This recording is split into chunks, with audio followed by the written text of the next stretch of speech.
खबर में खुश आमदीद। मेरे साथ आर उम्मीद भट्टी साहब, तैयार मलिक साहब और मैं हूं सईद काजी। नाज़रीन, मौलाना फजलुर रहमान जो अपना वर्बल अटैक है उसको स्टेप अप कर रहे हैं और ज़बानी जमा तफरीक के हवाले से तो हम यही समझते हैं कि वो हर एक हमले के बाद एक स्टेप ऊपर जा रहे हैं। अब इसका अंत क्या होगा ये तो तारीख बताएगी और हम देखेंगे। अल्लाह करे सब बेहतर। ब्रॉडशीट स्कैंडल में जो अब एक डेवलपमेंट हुई है, मौलाना जो 3 ट्वीट्स आए हैं जनाब इमरान खान साहब के, उनमें से एक ट्वीट में उन्होंने कहा है कि ब्रॉडशीट को इस सिलसिले में शफाफियत जो है दिखानी चाहिए। तो क्या हम उसको अप्रोच करने जा रहे हैं, इस हवाले से कोई खबर नहीं आई। मगर उसके साथ ही 200 नाम आज एक अखबार ने लिख दिए जो जनरल परवेज़ मुशर्रफ ने भेजे थे कि इनकी तफ्तीश की जाए। बाद अज़ां इनमें से नाम वापस ले लिए गए क्योंकि NRO हुआ नवाज शरीफ फैमिली से और एक PMLQ बनी। ये क्या खेल था, इस पर बात करेंगे। इसके साथ ही उस्मान बुज़दार पर तनकीद जो है वो खान साहब को बिल्कुल पसंद नहीं। हम जानते हैं कि वो एडमेंट हैं कि यही चलेंगे।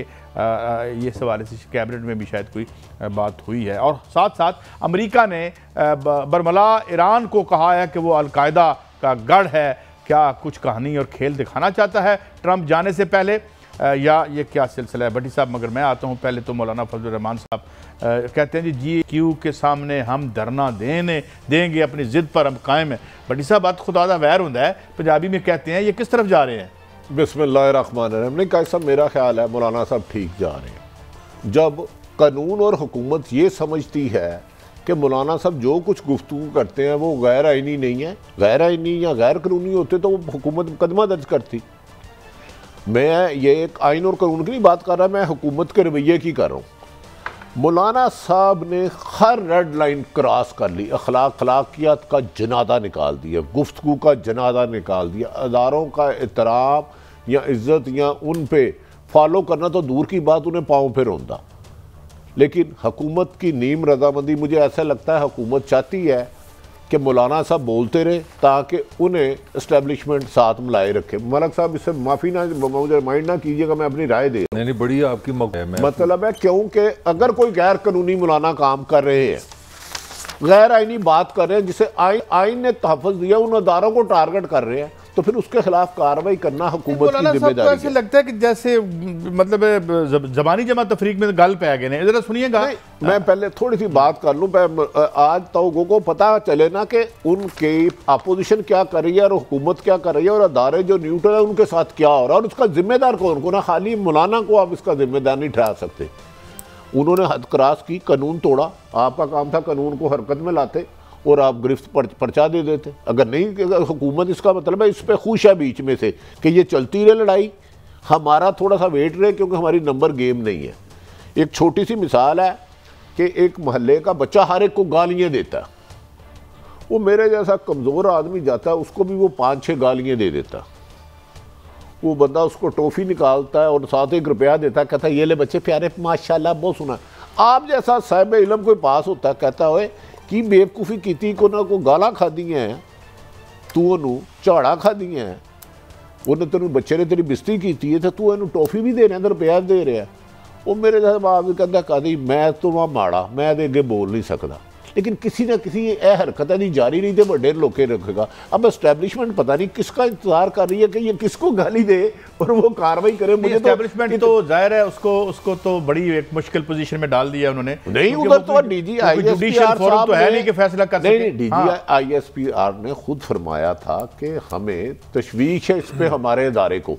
लेकिन मुझे लग रहा है कि हुकूमत भी चाहती है मौलाना ये लाइन ना छोड़े। अच्छा, उनकी तशवीश में मजीद इजाफा कर दिया और अब वो अभी कैप्टन सफ्तर साहब भी मैदान में उतर आए हैं। वाह वाह वाह, हीरोज विदाउट हेरोइक डीड्स। ये इदारों की हवाले से जो मौलाना फजलुर रहमान ने ये कहा है, जरा सुनाए, जरा फिर सफ्तर साहब की बात करते हैं। इसलिए हमने पाकिस्तान बनाया था कि इस किस्म के लोग हम पर मुसल्लत होंगे और पाकिस्तान के जिम्मेदार इदारे उनके पुष्ट पर होंगे और पाकिस्तान के जिम्मेदार इदारे उनके लिए धांधली करेंगे और धांधली करके ऐसे लोगों को कौम पर मुसल्लत करेंगे कि अब हम इस मुल्क में इदारों की बालादस्ती को तस्लीम नहीं करेंगे। इदारों की बालादस्ती जो है, मिसाल के तौर पे अब मलिक साहब, एक कानून के हिसाब से तो सुप्रीम कोर्ट की भी एक बालादस्ती है। उन्होंने नवाज शरीफ को निकाला है यहाँ से, तो अपना एक मैंडेट इस्तेमाल किया है, तो हम उसको तस्लीम नहीं करेंगे। नहीं वो ठीक आप बात कर रहे हैं, मगर मेरा पॉइंट है कि मौलाना अकेले तो नहीं, अगर आज अब अचकज़ई साहब को सुनने तो अचकज़ई ने ये बात की, उन्होंने कहा ये फौज हुकूमत कर ले या हमें करने दे, तो मेरा ख्याल है तो कि क्या हुकूमत करे, इलेक्शन कोई जो जिस पॉइंट पे आप बात कर रहे हैं मौलाना अकेले तो नहीं है। मेरी राय, ज़ाती राय में 11 जमातों के अगर कायदीन की आप सारी तकरीरें इकट्ठी करें तो मोरल सारे ये कह रहे हैं। मेरा भी वही सवाल है भट्टी साहब वाला कि अगर वो पाकिस्तान के आइन के खिलाफ बात कर रहे हैं, पाकिस्तान के कवानीन के खिलाफ बात कर रहे हैं, देखिए फौज हुकूमत तो नहीं ना, फौज ने SHO के पास तो नहीं ना जाना, ये किसका काम है? मेरा वही क्वेश्चन है इन वाले। अच्छा भट्टी साहब, अचकज़ई की कितनी सीटें हैं अचकज़ई की? हुकूमत बना ले आके, देखिए मौलाना फजल रहमान बना ले हुकूमत। ना ये लोग हुकूमत बना सकते हैं ना इनके साथ अवाम है, जो मेरी बात है। लेकिन वो कह रहे हैं हम इन्हें नहीं मानेंगे कि ये हमारे खिलाफ धांधली करे। यार इससे डायरेक्ट वो इल्जाम क्या लगाए? वो फिर DGI पर कहते हैं मेरा सियासत में अमल दखल नहीं। उसी दिन शाहिद हकान अब्बासी आके कहता है मेरे कल 3 बंदों को फोन किया। यार इस टोपी ड्रामे को बंद करिए। एक और अजीम हस्ती को भी इदारों ने अप्रोच किया है, मेरे ख्याल है हुण तो इस्तीफे देने पैणगे बड़ी साहब, बड़ी सख्त दाढ़ी, बड़े गुस्से में। उन्होंने एक्सटेंशन भी जिक्र किया। मैंने अपनी पूरी जिंदगी में अपने अहम अदारों को इस तरह किसी को टारगेट करते हुए नहीं देखा। कादी साहब रियली आज कसम से मुझे शर्म आ रही है यार, हम किस दौर में जी रहे हैं? हम किस दौर में जी रहे हैं? हम कहते हैं इस मुल्क में कब्जा माफिया है, मनशियात फरोश है, इस मुल्क में लुटेरे हैं, करप्ट है, मनी लॉन्डर है। लेकिन जब पूछते हैं भाई कार्रवाई किसी के खिलाफ हुई? नहीं जी, कमेटी बना दी, इंक्वायरी कर दी, रिपोर्ट मांग ली। कादी उन्होंने कहा 78 साल से हम पेश करते आए हैं, अब इस्तीफे लेने का है। कादी साहब इस हुकूमत को आपको रिक्वेस्ट कर सकते हैं? मैं चले हुकूमत को नहीं करता, अगर आर्मी चीफ तक कोई बात जाती है और फौज के किसी भी लीडरशिप तक जाती है, खुदारा DGI SPR सबसे इतनी गुजारिश है, यहाँ तो वो हमें ये बता दे ये जो अपोजिशन लीडर तकरीरें कर रहे हैं आइन और कानून के मुताबिक है, ये गैर कानूनी काम नहीं है। अगर है तो हम फिर आपसे एक सवाल करते हैं कमर जवेद बाजवा साहब, इनके खिलाफ कार्रवाई कौन सा मुल्क करेगा? कोई खलाई मखलूक आएगी, ज़मीन पे करेगा? मलक साहब अब मैंने सवाल कर दिया, आप इसको सेकंड। अच्छा उन्होंने मलक साहब आज DGI SPR का नाम लेके भी उस अख्तर साहब ने कुछ कहा है, बल्कि वो मैं तो जो आप बात कर रहे थे, मैं जो मुस्लिम लीग नून के हलकों के अंदर जो एक डिस्कशन चल रही है वो बड़ी पुरानी बात है, मगर फिर भी अभी भी बहस है कि आपने शहबाज और ख्वाजा आसफ जो बेसिकली सॉफ्ट लोग थे, जिनका सॉफ्ट फेस था कि भी निगोशिएशन करो, किसी से लड़ना नहीं, जो भी है वो पीछे चले गए हैं। इस वक्त मरियम मज़ीद पावर ले रही है पार्टी के अंदर और उसका सबूत आप देख लें कहाँ से आ रही है। मरियम जिस लाइन पे है, मेरा नहीं ख्याल जो आप लोग समझ रहे हैं कि उनके जलसे ख़त्म हो गए हैं और लोग वहाँ नहीं जाते, उनका जो बयानी है, जो अग्रेशन है नून की मैं बात कर रहा हूँ, वो वहीं का वहीं है। और वो उनकी असेसमेंट में बता रहा हूँ आपको, जो वो समझ रहे हैं, वो समझ रहे हैं कि हम इलेक्शन कमीशन में भी पूरा भरपूर हमला करेंगे पिंडी में, और हम इस्लामाबाद के भी धरने में भरपूर स्टैंडिंग करेंगे। वो वक्त बताएगा। बट्टी साहब बात ये है कि मलक साहब से 2000 डिग्री इख्तिलाफ कर रहा हूँ, कौन सी बड़ी ताकत आ गई है। लेकिन एक बात मैं कहूँ कादी साहब, अगर ये गुस्ताखी नहीं है, जिन पर वो कहते हैं लंदन में भी राब्ते हैं, उन्होंने साफ कहा ये कैप्टन सफदर के बकौल, मेरे नहीं, और हमारे साथ इधर भी राब्ते हैं। और ICSPR के नाम लिया है, जो अपॉइंटमेंट भी खुद करना चाह रहे थे। ये कह रहे हैं कि वो पढ़े लिखे होते थे। मैं अगर किसी अहम ओहदे पे होता मैं रिजाइन दे देता आज, या मैं इनको कहता हो भाई अदालत में मेरे खिलाफ सबूत लाओ।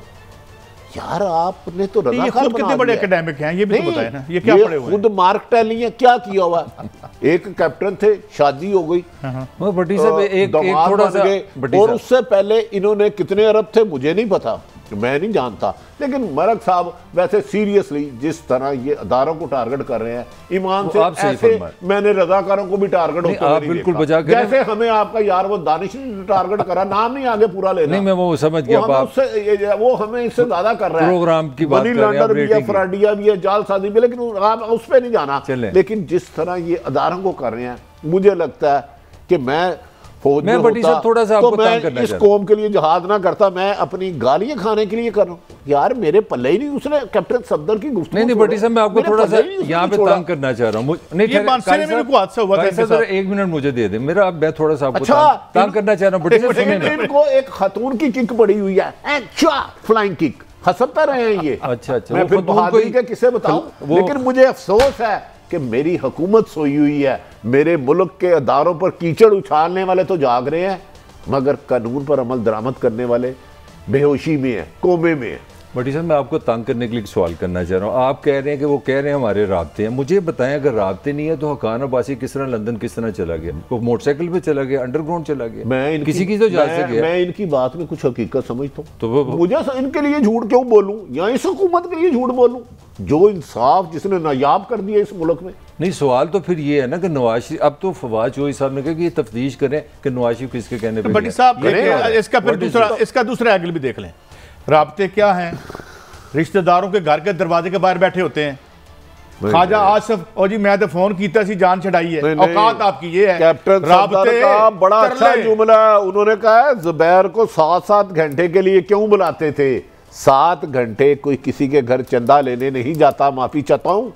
7 घंटे कोई किसी के घर रास्ता पूछने नहीं जाता।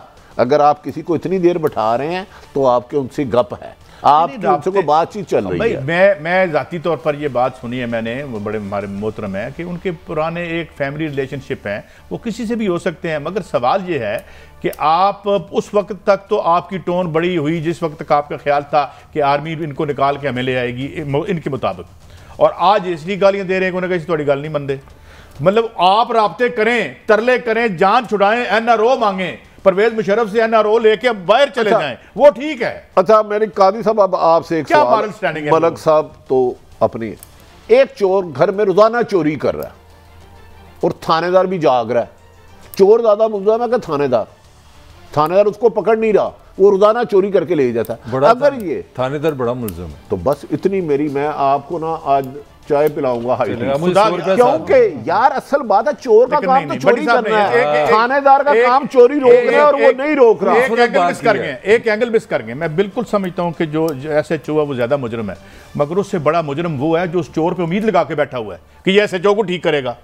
उससे बड़ा बेवकूफ और अहमक कौन होगा कि हम चोर के पीछे चल पड़े। हमारी उम्मीद, चलो हमारी निजात के लिए हमारी उम्मीद थी कि मुल्क में बेहतरी आएगी। मैं ये बात 50 दफा तस्लीम कर चुका हूं। मेरा ख्याल चोरों से उम्मीदें ना बांधे, मैं तो सिर्फ इतना कर, आगे बढ़ते हैं। मैं तो अपनी कसूर तस्लीम कर रहा हूं कि मुझे उससे तो है ही नहीं, मगर चोर से तो हो ही नहीं सकती ना। अच्छा चले भाई, चोर से बांध लें। अच्छा आगे चलते हैं। मौलाना ये जरा GHQ के हवाले से राना सनाउल्लाह साहब ने भी कुछ आज फरमाया है। लेकिन बड़ी साहब एक बात तो ये बिल्कुल ठीक कह रहे हैं, जिन लोगों की हाई सुप्रीम कोर्ट पर हमले की तारीख हो, जो नैब पर वट्टे मारते हो, पत्थर मारते हो, you can expect anything from, so it means कि mafia is fighting against the state, ये कह लें हम। अच्छा फिर मैं गुस्ताखी करूंगा तो आप माइंड करते हैं। सुप्रीम कोर्ट पे हमला हुआ एक हकीकत है, इसमें दुनिया की कोई दो राय नहीं है। ये तो फख्र करते हैं इस पे। नहीं, ये तो पत्ते वो क्या थे, लोहे के चने थे। ये तो सजा नहीं दी, मेरे मुल्ज़म वो हैं। आज वो मौलाना राना सनाउल्लाह साहब कह रहे हैं JUI GHQ पहले पहुंच जाएगी। उन्होंने एड्रेस पूरा दे दिया, नाम मुकम्मल नहीं दिया कि पिंडी में, क्योंकि लियाकताबाद भी है, शेख रशीद का घर भी है और कई भी घर होंगे। उन्होंने कहा फिर हमें भी उधर जाना होगा। मुझे ये बताएं, अगर ये उनके मुतालबत ठीक हैं तो फिर मेरा सवाल है एस्टेब्लिशमेंट से, ये कौन सी हुकूमत है जिसका ज़ेली दारा फौज है और वो उसको डिफेंड नहीं कर पा रही और उन पे तीर अंदाजी करने दे रही है? फिर मेरा हक है ना ये सवाल करना। ठीक है, पाकिस्तान क्योंकि फौज तो मेरी है, मैं पाकिस्तान की है ना, वो किसी फर्द वाहिद की नहीं है। भट्टी साहब हम तो 2-3 दफा उसको प्राइम मिनिस्टर बना देते हैं, 2 दफा बाद में बनवा देते हैं जो सुप्रीम कोर्ट पे हमला करवाता है। हमारी औकात तो ये है, तो फिर हम तो माफिया से खौफजदा लोग हैं। अच्छा कादी साहब, हम डरते हैं माफिया से। आप बता रहे थे कि इटली में 350 माफिया को 1000 बंदे की अदालत बनाई गई, उसमें मुल्ज़मान को पिंजरों में रखा जाएगा। तो इसका मतलब है अगर रियासत काम करना चाहे, आइन पे अमल दरामद कराना चाहे, तो किसी से बड़े जराइम पेशा की जरूरत ही नहीं। लेकिन मुझे एक खाकान अब्बासी साहब के हवाले से आपसे मैंने खबर लेनी है, लेकिन बात यह है कि ये रियासत इनके न पीछे बंदा माल है, इनके पास 2 नंबर, इनके पीछे बंदा ही कोई नहीं है। अगर रियासत का ये हालत पर हमारा अल्लाह हाफ़िज़। हाँ जी, खाकान अब्बासी साहब वापस तशरीफ़ ला रहे हैं या ला चुके हैं? देखें जी, खबरें तो यही हैं कि वो कोई एक आइडिया लेके गए हैं, वो जो पहले भी मैंने आपसे शेयर किया था कि विद इन असेंबली ना एक अपना मौजूदा हुकूमत के खिलाफ नो कॉन्फिडेंस लाया जाए। तो उसमें बॉटम लाइन ये चल रही है कि कुछ जो ताकतवर हल्के हैं वो कई उनका एक असेसमेंट है कि वो न्यूट्रल होने के लिए तैयार है। ये नवाज शरीफ और दो हमारे जो साबिक वज़ीर आज़म में ये इस वक्त गुफ्तगू कर रहे हैं कि क्या अगर वो न्यूट्रल होते हैं, अगर वो गारंटी करते हैं, हमें जाना चाहिए कि नहीं जाना चाहिए। अच्छा मुझे एक बात बताएं, आपसे मैं सवाल करता हूँ, मैं कर लूँ अगर हाँ। अच्छा इसका मतलब है एक मुजरम वज़ीर आज़म ठीक है नवाज शरीफ और एक ECL पे है, वो किसी की मर्जी से गया होगा ना, वैसे तो नहीं जा सकता, उन्हें अहम अदारों ने गारंटी दे दी है कि हम न्यूट्रल है, अल्लाह हमें कुछ ना कहना। आपने सफदर की बात नहीं, कैप्टन सफदर की सुनी? अनबिलीवेबल है मलिक साहब, मैं देखें आप मुझसे सीनियर है, मैं आपकी मोहब्बत में मैं बात कर रहा हूं, मैं कोई आपसे लड़ नहीं रहा, मैं ये कहना चाह रहा हूं कि अगर ये बयान दे रहे हैं तो इसके पीछे कुछ है। इसका मतलब है कि वो दायरे फिर इसका एक और मिलते नहीं, वो ऐसी बात नहीं, वो मिलते नहीं, डील यही होती है ना, ठीक है जी हम न्यूट्रल हो जाते हैं, इसका मतलब है न्यूट्रल हो जाते हैं, इसका मतलब पहले वो पार्टी थे। देखें आप ऑन रिकॉर्ड आ गए हैं, अब मैंने आपको वो रिकॉर्ड शहबाज शरीफ साहब का ग्रुप जो है वो बैकग्राउंड में जा रहा है। देखिए नवाज शरीफ का ये पहले दिन से सबको पता है कि नवाज शरीफ का इंटरेस्ट सिर्फ मरीम तक है। मरीम से मुराद है कि Nawaz Sharif has given up. Nawaz Sharif को पता ना एज है, बीमारी है, ना टाइम है, वो प्राइम मिनिस्टर बनता कोई सवाल नहीं। बल्कि पार्टी के अंदर इस वक्त ये भी एक बहस चल रही है कि खुदारा हमारा सदर, हमारी नायब सदर, हमारा कायद कोई भी इलेक्शन नहीं लड़ सकता, वो कोई ऐसा फेस ले आओ पार्टी के अंदर जो सदर हो या नायब सदर हो, MNA तो बन सके। तो एक सोच है ये अभी मैं खबर नहीं दे रहा, कैप्टन सफदर साहब को ले आए तो पार्टी में मेरा हाल को जरूरत अच्छा है, उनकी ट्रेनिंग भी अच्छी है, बैकग्राउंड भी अच्छी है, वो काम आ सकते हैं। मगर चांस एक चांस है कि मरीम को हो सकता है कि वो थोड़ी सी कोई ऐसी को पोजीशन दे दें कि वो तकरीरें करें, करोड़ इकट्ठा करें और कोई इलेक्टेबल आपका सदर आ जाए नून का, ये चांस है इसका। कोई बावलपुर से तो नहीं आ रहे कोई उनके दामाद वगैरह ये वो, क्योंकि खानदान से बाहर तो हुकूमत करने के कोई ही नहीं है ना, अच्छा नहीं लगता, शरीफ का होना जरूरी है उनके साथ, ये सही कह रहे हैं। अच्छा लेकिन भट्टी साहब एक और बात है कि यानी ये यहाँ से लंदन गए हैं और कह रहे हैं, पहले तो कह रहे हैं अपोजिशन ये एस्टैब्लिशमेंट खत्म, इसकी कोई नहीं होनी चाहिए, साथ ही ये उम्मीदें हैं कि नहीं हम हमारी मदद करने के तैयार हैं। क्या है यार, क्या इनकी मॉरल यही तो कह रहा हूं, यानी वो एस्टैब्लिशमेंट जिसको इधर से गालियां दे के हटते हैं, साथ कहते हैं आप हमारी मदद करने को तैयार हैं। तो ये औकात है आपकी, ये आपकी सोशल बेस है। जिन पे कीचड़ उछालते हैं, जिन पे पत्थर फेंकते हैं, उन्हीं से दुआ लेने चले जाते हैं। और ये क्या करैक्टर है यार, कुछ तो होना चाहिए। लेकिन भाई वो गलत है, इस गवर्नमेंट को भी सलाम, आवाज़ें हक बुलंद करो। मैं एक छोटा सा कमेंट कमजोर है, हम दानिश फराडी के खिलाफ नहीं जा सकते, नहीं मैं आपको ईमानदारी से हल्का फुल्का जिक्र अपने एक्सपीरियंस से कमेंट करना चाह रहा हूँ। मुझे ये लग रहा है कि सियासत हमारी मरी हुई है ना, हुकूमत के पास मेरी सुन ले, खवातीन को अहम रोल मिल रहा है पार्टी में, अहम वो थोड़ा सा उधर में आता हूँ। मुझे लगता है जो सियासत हुकूमत और अपोजिशन की पता क्या है, अपोजिशन पूरा जोर लग रही है कि फौज और हुकूमत आमने सामने आ जाए, हुकूमत की ख्वाहिश है कि अपोजिशन फौज आमने सामने आ जाए, हम कुछ ना करें। हाँ खवातीन की जो आपने बात की है कि मरियम ने जो वजीर MNA और MP जो ज़िमनी इंतखाब पंजाब में दोनों पे खवातीन कैंडिडेट्स लेके आई हैं और वो चाह रही है कि हम ज़्यादा से ज़्यादा खवातीन को प्रोमिनेंट रखें। अगर आप उनकी तर्जुमान भी देखें वो खवातीन ज़्यादा है, उनका ख्याल है कि PTI वाले ज़रा थोड़ी सी बदतमीजी करेंगे ना तो वोमेन इशू ज़्यादा बनेगा, सेंसिटिव बनेगा, इखलाकी इशू। खवातीन के पीछे छुपना चाह रहे हैं कि वो डिफेंड अच्छा कर लेंगे। आप सही इंटरप्रिटेशन कर रहे हैं, मगर ये मैंने आपको खबर दे रहा हूँ, दोनों खवातीन आ रही हैं। MNA भी पढ़े लिखे भी तर्जमान हैं, चलो 2-4 लफंटर हैं, उस्मा बुखारी देख लें, अपना या अपना औरंगजेब मरीम देख लें, मरियम औरंगजेब फीमेल में बहनों बड़ी डोमिनेट कर रही है। मतलब है मेरी में मुझे मैं समझता हूँ कि ये बेहतर है कि आज़मा बुखारी साहबा जो है वो बहुत अच्छी है कि ना वो एक उनकी इतनी कुदरत कलाम है कि एक सांस में वो कहती हैं मियां नवाज शरीफ साहब मुसाद और राके एजेंट हैं, साथ वो कहती है मेरे अब्बा जान है। ये भी कहा है उन्होंने, टीवी पे कहा है। मैंने नौकरी तो नौकरी होती है, मैं समझता हूं कि वो ज्यादा बेहतर है उनकी इखलाकी जो की बात करेंगे आप, नौकरी तो नौकरी है ना। जवाब मलिक साहब आप कह रहे हैं। अच्छा बात ये है कि ये शाजिया मरी साहबा ने भी कुछ बात कही है, पीपल्स पार्टी का नुक्ता नजर मलिक साहब के हुए हम दोस्त जिसके दुश्मन उसका आसमां क्यों हो। GHQ को जानने में इतना पीपल्स पार्टी को ज्यादा सीरियस। शादिया मरी एक तो अच्छी खतून है, पीपल्स पार्टी ने शुक्र है नफीसा शाह से जान छुड़ा के एक अच्छी बोलने वाली लाई, उन्होंने कहा सीरियस ना ले। और मैं इनकी तकरीरों की तर्जुमानी नहीं करती, पीपल्स पार्टी ना धरना देगी, पहले दिन से अर्ज कर रहा हूँ, ना इस्तीफे देगी, सेनेट के इलेक्शन में भी जाएगी। और अगर मौलाना और नून लीग पिंडी गए भी तो मेरे ख्याल में, मेरी खबर के मुताबिक पीपल्स पार्टी पिंडी नहीं जाएगी। तो कोई मुकमुका हुआ है, यानी कि कहते हैं ना वो फिल्म बनी थी मैं लाहौर नहीं जाऊंगी, पंजाब पीपल्स पार्टी ने कहा मैं पिंडी नहीं जाऊंगी, बस जाना तो जाओ। मरियम हाँ जा सकती हैं भाई, क्योंकि उनके मियाँ ने आज जो तीरंदाजी की है मुझे तो कुछ लोगों की बेबसी, मैं समझता हूं कि रियासत को उससे बहुत डरना चाहिए। और वैसे भी आप कहते हैं वहाँ पे बड़ी बहादुरी का मुजाहरा एक जगह किया था, आपने खबर दी थी। बहरहाल हम ब्रेक पे जा रहे हैं, ब्रेक से जब वापस तो बात करेंगे कि ब्रॉडशीट स्कैंडल में कौन कौन लोग मुलव्वस थे। 200 लोगों की एक लिस्ट आज एक अखबार ने छाप भी दी है। इस लिस्ट में कौन कौन और कैसे कैसे नाम थे और इन पर कार्रवाई क्यों रोक दी गई, और इमरान खान ने क्या कहा है कि ब्रॉडशीट को उन्होंने क्या दरखोर एतनाज़ समझ रहे हैं कि उनको ये ड्यूटी दी जाए, क्योंकि वो तैयार हैं इनके सबके अकाउंट और $1 बिलियन का अकाउंट सामने लाने में। एक ब्रेक के बाद और फिर साथ आपको ये भी बताएंगे ख्वाजा सफदर साहब के फ्रंट मैन के अकाउंट से किसको पैसे गए। एक ब्रेक के बाद वेलकम बैक। नाज़रीन, 4 ट्वीट्स इमरान खान से किए हैं जब से ये ब्रॉडशीट स्कैम सामने आया, ये जो भी इसे आप कह लें। इसमें जो बहुत सी बातें तो उन्होंने कही हैं कि जनाब ठीक है, ये इतनी बहुत करप्ट है हमारी एलीट, दिस एंड दैट। मगर एक बात है, मैं जो चौथी ट्वीट की जो लास्ट सेंटेंस है वो कहते हैं we want complete transparency from Broadsheet on our elites money laundering and on who stopped investigation. तो ये अब स्टॉप इन्वेस्टिगेशन तो फिर परवेज़ मुशर्रफ साहब के हवाले से बात होगी। लेकिन भट्टी साहब, अब इसमें जो वो 200 नाम भी आ गए हैं जो परवेज़ मुशर्रफ ने भेजे थे, और बाद में रेस्ट इज़ दी हिस्ट्री, क्योंकि नवाज शरीफ जो है वो माफ़ी तरला करके तो चले गए थे उधर सऊदी अरेबिया में। बाकी जो PMLQ में आ गए थे वो भी बचा गए।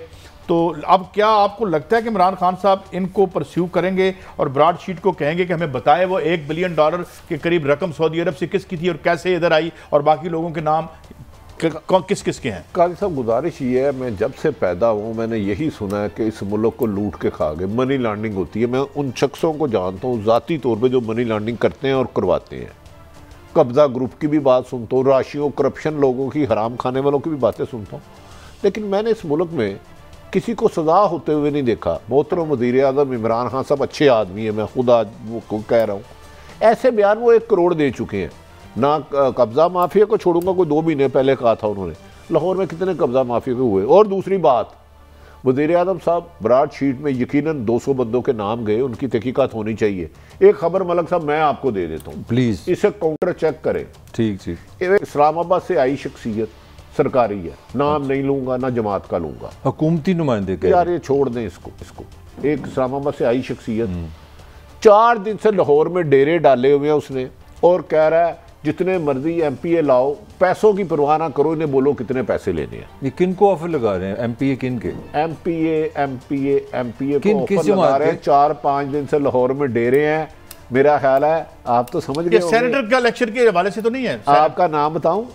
नहीं, आप समझ गए, आप तो लंदन भी होके आए थे, इतना ही काफ़ी है। और 4 दिन जहाँ जहाँ रहे हैं आप, अगर आप इख्तलाफ करेंगे, खबर की तरदीद करेंगे, तो लोकेशन वाइज बताऊंगा इतनी देर इतने रहे। और यहाँ तक ऑफर की गई कि जितना पैसा लगता है, बज़ाहिर वो मेरी तरह बिल्कुल बेचारे नॉर्मल से घर के हैं, 2-4 NGO के जरिए पैसे बनाते हैं। आजकल बंदे वो बड़े हैं हमें, तो मेरा ख्याल है बड़ी जाए। हुकूमत का क्लेम तो है वो टोटल शफाफ है, सियासत में इस तरह का गंद यकीन नहीं अपोजिशन को टारगेट नहीं कहा। मैंने कहा इस्लामाबाद की अहम तरीन शख्सियत 4-5 दिन से डेरे डाले हैं, और आपको मैं उन MPO के नाम बता दूंगा अगर तरदीद करेंगे वो, तो कहते हैं जितना पैसा चाहिए। पैसे मेरे एक यार को कहा कि यार ये बंदे घेर के लाओ। तो खान साहब का तो आज ट्वीट इतनी ज़बरदस्त उन्होंने खबर दी, उन्होंने कहा पनामा के बाद दूसरा जो सबसे बड़ा ब्रॉडशीट स्कैंडल है और ये बड़ा, इसको हमने सीरियस लेना है। वो तो करप्शन के खिलाफ इतनी बड़ी जानकारी, खुफिया इदारे बड़े अहम तरीन रोल अदा करते हैं। मेरा ख्याल है उनको पता होगा इस्लामाबाद से कौन सी शख्सियत आई हुई है,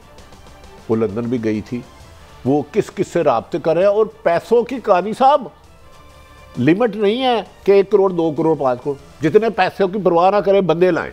तो बट्टी साहब ये तो बड़ी अच्छी बात है। ब्रॉडशीट पे वो मैं उसमें जो एक छोटी सी इंफॉर्मेशन देना चाह रहा हूँ, ब्रॉडशीट का जो मुकदमा 2016 में ख़त्म हुआ था, हमारी ट्रेजिडी देखें, अभी तक हम जुर्माने ही दे रहे हैं।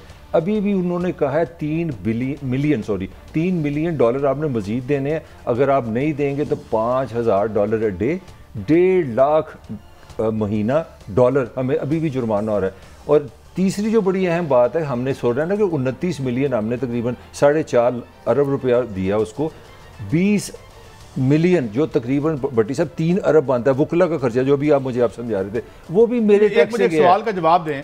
2016 में शायद खाकान अब्बासी प्राइम मिनिस्टर थे, 10 दफा उन्होंने हुकूमत को अप्रोच किया, ये सोए हुए थे अब भी, और 2018 में इनकी हुकूमत में ये फैसला हुआ है, जो पैसे पीटीआई दे रही है। बिल्कुल सही। क्यों नहीं कहा कि जनाब आपने बड़ा अच्छा काम किया है, सबसे दयानतदार मुस्लिम लीग नून है, आप फौरन ये काम करें और लेके आए और हमें शफाफ कर दें। अच्छा, ये दिल से आप कह रहे हैं सबसे ज्यादा दयानतदार मुस्लिम लीग नून है? मैं समझता हूं वो तो यही कहते हैं ना कि हमारा हमने कुछ नहीं किया, पर रशीद साहब कल गवाहियां इनकी देते रहे माशाल्लाह। फिर उनका क्लेम छोटी सी बात ये है कि उन्होंने क्यों नहीं किया 2016 में? क्योंकि उसके हिस्सेदार थे, बेनिफिशियरी थे। तो ये पैसे फिर इन मुस्लिम लीग नून ने पड़वाए हमें। काई साहब, आपकी इंफॉर्मेशन के लिए, पाकिस्तान की असेंबली जो इंग्लैंड में बैठी, उसने 2018 के बाद इस हुकूमत को 3 दफा लिखा है कि भाई डेली इतना जुर्माना पड़ा है, ये पैसे देने पड़ेंगे। बहरहाल वो नामों की तरफ आते जो हमारी असर खबर थी, जो 200 नाम। ये एक मैं वजाहत कर दूं कि ये नाम वो नहीं है कि जिन पर कोई इल्जाम तफ्तीश हो के तो लगा हो। बिल्कुल दुरुस्त। ये नाम परवेज मुशर्रफ ने सजेस्ट किए या भेजे थे कि इनके बारे में तफ्तीश करें। We don't want this to be misunderstood. ये कोई जिम्मेदार नहीं है, ना मुल्ज़म है ना मुजरम है, सिर्फ मुशर्रफ साहब ने बकौल इस खबर के नाम ये भेजी है। अच्छा, तफ्तीश नहीं हुई है, सही आपने बताया, मगर इसमें इंटरेस्ट नहीं, लेकिन मैं टाइम हमारे पास नहीं, इसमें मिलिट्री ब्यूरोक्रेसी भी है, सिविल ब्यूरोक्रेसी भी है, पॉलिटिशियन भी। देखिए पहले तो नवाज शरीफ की सारी फैमिली। आपकी बात ये आपने यहीं से जारी करनी है। जरा मिफ्ता इस्माइल साहब और राना तनवीर साहब ने इस हवाले से बड़ा कोई अच्छा कमेंट किया। वो अब दोस्त कह रहे हैं, उनके दोस्त हैं वो, तो दोस्त राना तनवीर साहब ऐसे मकबूल बात करते हैं। अब तो ये प्राइम मिनिस्टर ही जवाब दे सकते हैं उनका दोस्त है या नहीं है। ये भी फिर उन्हीं का इल्ज़ाम है, राना तनवीर साहब का। लेकिन अगर दोस्त है, असल बात यह है कि लंदन में झूठ बोलने पर, झूठा इल्ज़ाम लगाने पर इतनी संगीन सजा है कि माफ़ी कोई नहीं है, बल्कि अगर कोई केस हार जाता है ना, वो दूसरे के वकीलों के भी पैसे देता है। तो नून लीग को उन्होंने झूठा भी कहा, उन्होंने कहा इसका भतीजा या भांजा मुझे रिश्वत देने भी आया था, तो सू कर दे उनके। डेली मेल भी तो बंद हो गया ना, जिसके खिलाफ सू कर देना। नहीं, वो भी एक पॉइंट है। दूसरा वो पॉइंट जो वो ये नहीं कि हम किसी की पार्टी के साथ हैं, 3 करोड़ वो बड़ा वैलिड पॉइंट है। किसी भी एम्बेसी के पास 3 करोड़ डॉलर हो और आप कहें जी 3 करोड़ डॉलर हमारे अकाउंट में पड़े, अगले ने फ्रीज भी कर दिए और वो ले भी गए हैं। और फिर आप पे मुकदमा, जो मैं भी डिटेल आपको दे रहा था, अभी भी कहानी खत्म नहीं हुई। 3 मिलियन मजीद मांग रहे हैं और कह रहे हैं $5000 रोज का दो। और नाम की आप बात कर रहे थे, थोड़े से मैं बता दूं, एक तो नवाज शरीफ की सारी फैमिली है, शहबाज के साथ, इसके साथ जर्नैलों में जो मैंने नाम ये मुशर्रफ दौर में नाम गए थे खबर के मुताबिक। जनरल जाहिद अली अकबर ये वापटा के चेयरमैन भी रहे हैं, जनरल फजल हक भी हैं, सब जनरल हमारे असलम बेग भी हैं, सलमान फरूकी है, मंजूर भट्टू हैं, फौजिया यूसुफ रजा गिलानी वो वजीर आजम साहब की अहली हैं, हकान अब्बासी का भी नाम है, जवेद हाशमी का नाम, अब्बासी जो उनके वालिद थे, जी हाँ, ये हमारे वजीर आजम के, जी हाँ, हमायूं अख्तर का नाम है जो अब अपना पीटीआई होती साहब भी हैं, उस जो इस वक्त हुकूमत, चौधरी शेर अली जो इधर से हैं, जहांगीर बदर, आसफ अली जद्दारी, बेनज़ीर। तो अगर आप इस डिटेल में जाएंगे इसमें कुछ, लेकिन तो ये नाम नहीं, तो हर नहीं देखिए, माफी चाहता हूँ, ये कोई मुजरम या मुल्ज़म नहीं है। एक अखबार की खबर है कि मुशर्रफ ने इन नाम का भेजा था, इनके बारे में हमें डिटेल दे, इनके गलत पैसे। खान साहब ने बड़ा एक्शन लिया, खान साहब ने बड़े नामों के खिलाफ एक्शन लेने लगता है। खान साहब वज़ीर आज़म बनने, जब मुसावी ने यहाँ राब्ता किया 2016 में और ये मुस्लिम लीग नून के दौर में, खासतौर पर शायद उसने कहा मुझे लो ये सामान और मुझे उसको 20% इसमें से कट मिलना था। तो वो इन्होंने कहा, उन्होंने भी उनको ज़्यादा सूट नहीं करता था। अच्छा आप आगे बढ़ते हैं। एक और खबर भट्टी साहब और मलिक साहब, एक नैब ने इल्ज़ाम लगाया है, हमने नहीं लगाया, कि कुछ 14 करोड़ रुपए की अमाउंट किशमाला तारिक साहिबा के अकाउंट में गई है और ये उनके ख्वाजा साहब के फ्रंट मैन ने जनवरी 2015 में 7 करोड़ जमा कराए और उसके बाद भी कोई ट्रांजैक्शन है।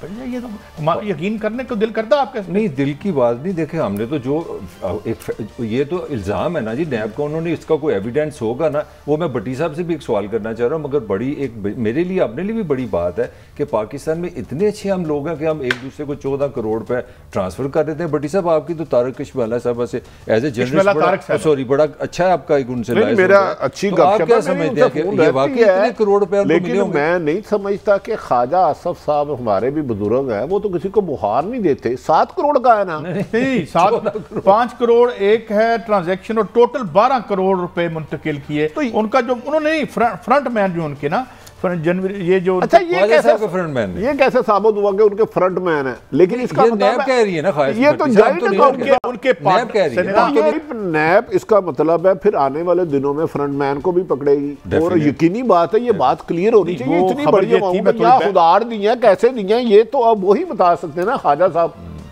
नहीं वो तो लेकिन इतनी बड़ी रकम तो आज मैंने किसी को छोटा सा चेक दिया था, बैंक वाले ने मुझे कुछ 4 फोन किए कसम से। मैं हैरान हूँ, इन्हें 12 करोड़ मिल रहा है और कोई इनके अकाउंट में आ रहा है या जा रहा है, इन्हें कोई फोन नहीं करता। ये पुरानी खबर है, जब आज के 12 करोड़ जो जब दिए ना, आज के 24 करोड़ से भी ज्यादा है, वो 24 करोड़ के बराबर अगर डीवैल्यूएशन आप निकालें। अच्छा, इसमें यह भी है कि नैब ये कह रही है कि 5 करोड़ ऑनलाइन जमा हुए, जिसके बाद उन्होंने मार्च 2016 में 3 करोड़ रुपए निकलवाए। कशमाला तारिक साहब ने अगस्त 2016 में 4 करोड़ रुपए निकलवाए। ये जॉइंट अकाउंट है, दूसरा नाम को इसका। कशमाला तारिक साहब का फरीदा यासीन साहिबा के साथ जॉइंट अकाउंट था। मोहतरमा फरीदा यासीन साहिबा, मैं उनके नहीं जानता। और कशमाला तारिक साहिबा को पंजाब एंटरप्राइजेज को 2 बार बड़ी रकूम मुंतकिल हुई, ये कह रहे हैं। और पंजाब एंटरप्राइजेज के ख्वाजा आसिफ के फ्रंट मैन जावेद वड़ाइज के नाम रजिस्टर है, ये जो है ना। अच्छा, नैब की खबर आई है कि उन्होंने कहा ख्वाजा साहब और उनके फ्रंट मैन को आमने सामने बिठा के क्रॉस क्वेश्चनिंग करनी है, ये मैं आपको बता दूं। हाँ, ये तो उन्होंने कहा है। हाँ, देखो हकायक तो तब सामने आएंगे ना। अगर इतनी बड़ी रकम गई है तो यकीनन अगर मेरे अकाउंट में ये देखा जाएगा ना कि क्या ये टैक्स पेड रकम थी या कोई बिजनेस का सेंस भी होती है। देखिए, हम दोस्त हैं, भाई हैं। मैं काजी साहब ईमानदारी से बता रहा हूँ, मुझे बैंक वाला कहता है कि जनाब 10 लाख से ज्यादा चेक ना दो। मैं क्या क्यों कहता वो अभी, तो मैं कहा मेरे हलाल के पैसे हैं, मैं क्यों डरूं? सर ये तो करोड़ों की बात नहीं, ये तो हाँ उन्हें फिर बताना होगा ये किस मद में ली है। हाँ, यहाँ तो किस मद में दी है, कोई जमीन बेची है, कोई प्रॉपर्टी खरीदी है, कोई फैक्ट्री दी है, ली है या बिजनेस। मगर अपेरेंटली तो दोनों सियासत में है ना, दोनों ना कोई बिजनेस में। ब्रेक है, एक ब्रेक है और ब्रेक पे हम वापस तो बात करेंगे कि क्या वाकई बिलावल साहब को कल एक खबर चली थी कि वो जो बाइडन की जो एक सेरेमनी है उसमें जा रहे हैं या नहीं जा रहे। उस हवाले से अब मुख्तलिफ और खबरें आ रही हैं। साथ ये भी देखेंगे उस्मान बुज़दार साहब के हवाले से बड़े सेंसिटिव रहते हैं हमारे प्राइम मिनिस्टर साहब, और क्या कैबिनेट में कोई मामला हुआ या नहीं हुआ, अपने पैनलिस्ट से पूछेंगे। और उसके साथ अमेरिका ईरान को क्या टारगेट करने जा रहा है, एक ब्रेक के बाद। Welcome back. बड़ी साहब, उस्मान बुज़दार साहब पर कुछ उन्होंने बर्म हुए पीएम साहब मुबैना तौर पर कि जी वो कोई तनकीद वगैरह, उस हवाले से बड़े सेंसिटिव है इस मामले में। देखिए, मैं बताऊं, पंजाब को 80% इस्लामाबाद से चलाया जा रहा है, 80%। तो बुज़दार साहब पे बरहम हुए, मुझे समझ में नहीं आती। चीफ सेक्रेटरी उन्होंने लगाया, IG आज़म खान ने लगवाया। अब ये समझ में नहीं आती खुश किससे है, वो नाखुश तो हमेशा हर तकरीर में होते हैं। इमरान खान साहब की खुद कोशिशें काबिल ज़िक्र है, लेकिन जब से आए हैं मुझे बताएं डिलीवर क्या किया। छोड़ दें, इन्होंने PDM चोर है, बुरी है, हम सब बुरे हैं, साफ़ी भी बुरे हैं, हमारे खिलाफ भी सोशल मीडिया पे शोर डाल लें। अच्छे काम मुझे बताएं ताकि मैं तारीफ़ करूँ अपने वज़ीर आज़म की। मैं बता देता हूँ आपको, लाहौर में कूड़ा क्रिकेट नज़र नहीं आया था, वापस आ गया। लाहौर में टूटी सड़क कम थी। अब आप कहेंगे मैं शहबाज शरीफ की तारीफ कर रहा हूँ, मैं लॉजिकल बात कर रहा हूँ। इस शहर में इतनी गंदगी है, आप बताएं 2-3 साल में नज़र आई है आपको? बड़ी देर बाद लाहौर में जगह जगह टूटी सड़कें नज़र आ रही हैं। PTI के MNA वजीर जाकर लड़ते हैं प्राइम मिनिस्टर से कि यार हमारा इंप्रेशन लोग पंजाब का लाहौर में कम हो रहा है। सीधी सी बात यार काजी साहब, ये मलक साहब मैं शरारती। मुझे एक MNA उन्होंने कहा कि मेरे पास एक वर्कर आया, वो MNA अवाम में अपना वोट बैंक है। उन्हें क्या गल सुना है, उन्हें इस पार्टी तो इलैक्शन लड़ी, उन्होंने एक गल है कह दिता कि उन्होंने नहीं आन देना तो तुहानू अवाम ने नहीं ऐतकी आन देना।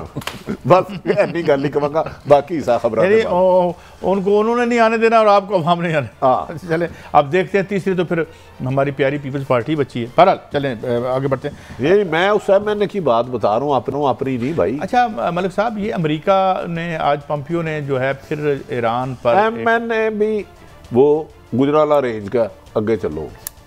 अच्छा चलो, तो ये ईरान पे कोई मेरे ख्याल में कुछ रेस्ट्रेंट एक्सरसाइज करेगा जो है ट्रंप। काजी साहब देखिए, अमेरिका के साथ जो चीज़ अच्छी बुरी की बात नहीं, अमेरिका के पास एक प्रिडिक्टेबिलिटी थी, सियासी इस्तेकाम था जो 200 साल उन्होंने पूरी दुनिया पे जाए।